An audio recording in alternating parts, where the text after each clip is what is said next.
Vivekananda Reddy case హత్య cinema movie తర్వాత కొత్త మలుపు తిరిగినట్టుంది. ఎందుకంటే నేను మొట్టమొదటితోనే ప్రస్తావించాను. వివేకానంద రెడ్డి కేసులో ప్రధానమైనటువంటిది 2 దర్యాప్తులు. మొట్టమొదట వేసినటువంటి దర్యాప్తు ఒకటి స్పెషల్ ఇన్వెస్టిగేషన్ టీం సిట్ దర్యాప్తు చేసేసింది. ఆ తర్వాత సిబిఐ దర్యాప్తు చేసేసింది.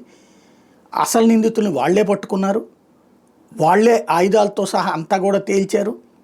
ఫైనల్ అయిపోయింది. అందులో వివేకానంద రెడ్డి ఒకటి రెండో పెళ్లి చేసుకున్నాడని తేలింది, వాళ్ళకు బిడ్డ ఉన్నాడని తేలింది. వాళ్ళకి అదంతా విషయం ఇంట్లో తెలిసిన తర్వాత అప్పటి నుంచి విభేదాలు వచ్చినాయి అని తేలింది. అప్పటి నుంచి ఆ అమ్మాయిని దూరంగా పెట్టించారని తేలింది. అతన్ని తన వారసుడుగా వివేకానంద రెడ్డి డిసైడ్ చేసుకున్నాడు, అది ఇంట్లో వాళ్ళకి నచ్చలేదని తేలింది.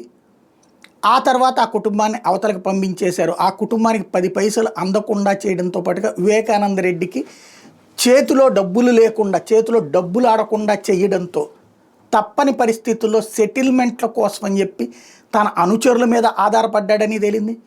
ఈ అనుచరుల మీద ఆధారపడే క్రమంలో కర్ణాటకకి వెళ్ళి అక్కడ ఉన్నటువంటి మంత్రిని కలిశాడు. ఒక సివిల్ డిస్ప్యూట్ విషయంలో హోంమంత్రితోనే మాట్లాడాడని తేలింది.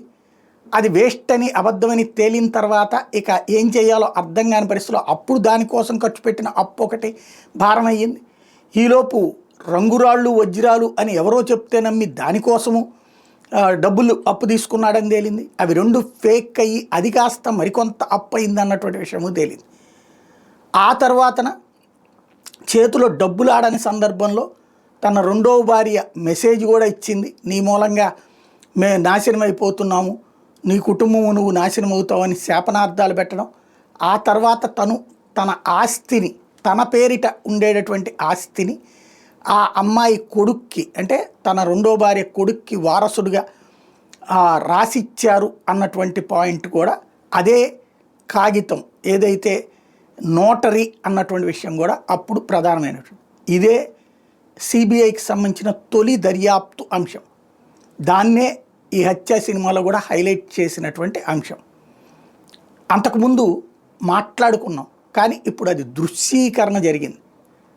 అయితే ఇదంతా పచ్చి హంబక్, అబద్ధాలు, కల్పిత కథలు, ఏమీ లేదు అని చెప్పేటటువంటిది కూడా ఇటు వివేకానంద రెడ్డి కుటుంబం కానీ ఆ పెళ్లి గురించి, ఆ ఇష్యూ గురించి అసలు నోరు మెదపట్లేదు. ఇప్పుడున్న దర్యాప్తు వ్యవస్థలు, ఆ తర్వాత వచ్చిన రామ్ సింగ్ ఆ విషయాన్ని పక్కన పెట్టేసి కంప్లీట్గా దాన్ని రాజకీయ హత్యగా చిత్రీకరించే ప్రయత్నం చేయడం అన్నటువంటిదే ప్రధానమైన అంశం. దాంట్లో అవినాష్ రెడ్డి ఎందుకయ్యంటే, అవినాష్ రెడ్డి అక్కడ ఎంపీగా ఉన్నాడు, మళ్ళీ ఎంపీగా టికెట్ వస్తే అతనికి టికెట్ ఇవ్వద్దని వివేకానంద రెడ్డి చెప్తే దానివల్ల జగన్మోహన్ రెడ్డి మనసు మార్చేసుకుంటున్నాడని చెప్పేసి ఈ మర్డర్ చేశారన్నటువంటి కోణాన్ని ప్రొజెక్ట్ చేసే ప్రయత్నం చేశారు. దానికి ప్రాథమికమైనటువంటి ఆధారాలు అందకపోవడంతో సుప్రీంకోర్టు కూడా దర్యాప్తు అధికారినే మార్చి వేరేగా చేయమంది. వాళ్ళు నివేదిక ఇచ్చేశారు.